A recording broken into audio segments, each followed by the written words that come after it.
So, dito tayo sa gym ngayon and it's day 32 of our 90-day challenge.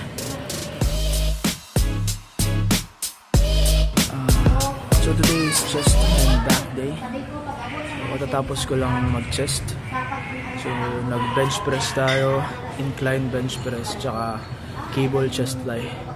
And now, after the rest, sa back naman tayo, mag-lateral pull down, bent over row, tsaka seated row tayo. And after that, we're done. Hindi na ako nag-video sa mga routine since ganun din naman yung ginawa ko last week.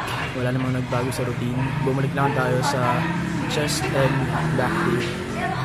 Ayun. So, it's a good day to work out. Sana kayo rin. So, ayun nga, no? Hindi na tayo nag-video ng mga exercises natin today kasi naulit. I mean, nagawa na natin last week. Pero ang binidyo ko lang is itong exercise na to. This is lateral pull down kasi last time hindi ko talaga ma-perfect yung form, and today tingin ko naman kahit paano may improvement, pero kailangan pa rin ayusin pa. But it's better compared to last time.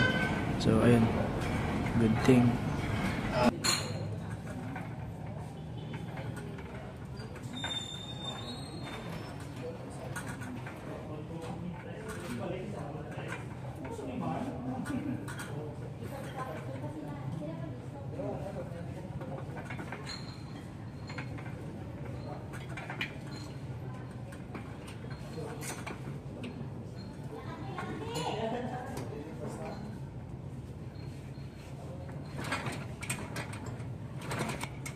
So ayun, tapos na tayo sa routine natin today.